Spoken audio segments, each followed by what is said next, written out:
you're on. It is Trey. the Big Dumb Post Show. It's the Monday after birthday bash. There's no Tracy. There's a Big Mike. There's a me. Last night was so fun. So much fun. So much fun, and nothing weird happened. Oh, that's not true. Well, let's start now. Okay, let's go with Baker Blankenship. Beginning of the show. First artist. So much fun. We got you and I were both out there. We had some downtime to, when you're working KYGO's birthday bash, you're working, but we had a couple minutes to watch Baker Blankenship. And as we walk out, well, and let me just let me preclude that Baker Blankenship did our St. Jude Jam. That's right. And I've been a fan of him forever. So we went out to introduce him at St. Jude Jam. I had food poisoning. I was on stage for about 30 seconds, and then I had to get off stage. And I didn't get to see Baker because I had to go home because your boy was not feeling well. So throw up somewhere. Home. Well, you didn't have to say it all. You threw up home. I was excited to see his set. So he went on stage. Me and you went and watched some of it. Yeah. So right as we were going out there to watch, he had just pulled up a kid. Well, maybe like 10 years old, 8, 9, 10, something like that. Yeah. His name is Lincoln. And this kid knew Baker's song, every word, and Baker let him sing some. It was the cutest thing I've ever seen. Well, Baker's like, would you like to, before Baker could finish his sentence, would you like to come up? This kid hopped over the railing. Hopped the barricade. Hopped on stage faster than anybody else. Like, this guy had hops. And he was on stage. I'm like, what just happened? Like, I know. Number I was one, like, security. Yeah. Do your job. Is Baker a dad? Is this his little nephew? Who is this kid? But he was just big fan. And Baker, look, Baker's a new artist. Like, he's definitely got a fan base. It's growing, but he was like, that made my week. Like, this kid knew my song. He could see him there singing. And like, this kid grabbed the microphone and just like, it was awesome. So yeah, cool little moment for me. And you went backstage and talked to him. And like, he's still in town. He was going to go where? Littleton? Like, he was hanging out in Littleton. Just hanging out. So whatever hotel is going to go Baker, swimming. give us a call. Okay, so then we fast forward to Corey Kent. Now, you and I had the job of bringing Corey Kent onto stage, which means we were loitering behind, backstage, getting ready to do so. Well, but first we interviewed him. Yeah, we interviewed him, talked to him. And we found out that he has a little thing that he does before his show. So this story is what triggers the next hilarious awkward story. So evidently Corey Kent and his band, their pre-show ritual, right before they go on stage, they get in a circle, they throw a taser on the ground, like spin the bottle, spin the taser, and whoever it lands on gets tased right before they go out on stage, right? Some get the blood pumping. Who's it going to be? Corey, it's happened to Corey Kent, all of the band members. So this story is told to us right before we're headed out on stage. So I'm like, that is crazy. I can't believe this. That is a crazy story. And right before our show, they went to Canada. Canada confiscated the tasers. Can't cross the border with a taser. So they were taserless. We did not get an opportunity to see the taser moment. But so we get to the stage to do the announcement. His bandmates are on stage, and no, they're not on stage. His bandmates are on stage. No, they're not. His bandmates are on stage. They were. And this story. Why would they be on stage had we hadn't brought them out yet? Because they were like tuning up their guitars and stuff. They were like his bandmates were out there.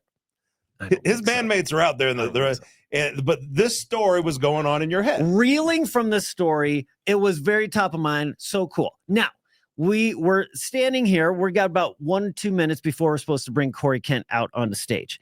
Somebody out the corner of my eye, I see somebody kind of walking really slow, strumming his guitar, just kind of like humming. I saw him for several minutes. Okay, I didn't see he's him. Behind you, so I see him there, and he's just like kind of looking out at the crowd, and like in my head, I'm like, oh, it looks familiar.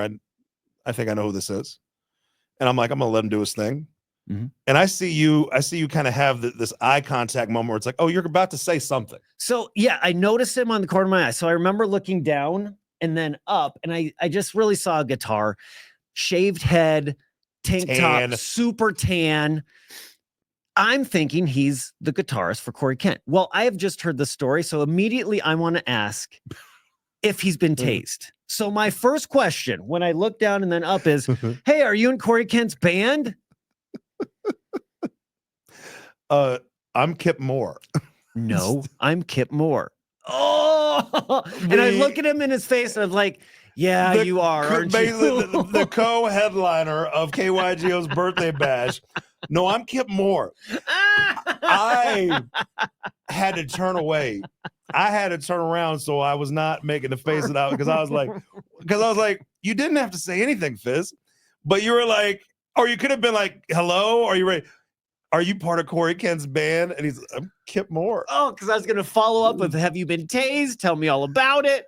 No, I'm Kip Moore. And he just kind of smirks. Like he wasn't a jerk about it. He was very nice. He's just like, duh. Within 3 seconds, I was texting Tracy. Guess what just happened? Fizz just asked Kip Moore, is he part of Corey Kent's band? And I think you weren't even done trying to get through your taser story, trying to justify before Tracy's like, what? But the thing is, that wasn't the end of your moments with Mr. Moore. Right. So Corey Kent goes on stage. He's playing. Sheena and I are backstage, kind of where we do the meet and greets and stuff. We're just chatting. Kip Moore goes on stage after Corey Kent. So Kip Moore is doing like some more pre-show ritual, whatever. He meanders out where Sheena and I are, and he's far away. And I look over, and there he is, and he looks at me. He's like, "Hey, Kip Moore." He's a funny dude. Now, it was really awkward when Koe Wetzel came up and you're like, Baker Blankenship? No. Koe Wetzel. If you go to KYGO's Instagram page at 98.5 KYGO, all of our interviews up there. So you can check out where Corey's telling us that story. And also we got to interview the headliner, Koe Wetzel, which, new dad, just had a baby. This was one of his first shows, like back on the road. Little woodsy. Talked about that. Talked about, how he was kind of like, mom was kind of doing like a little pity party, like trying to be like, oh, you're gonna go leave me, huh? Go to Denver. But he went out and had such a killer show.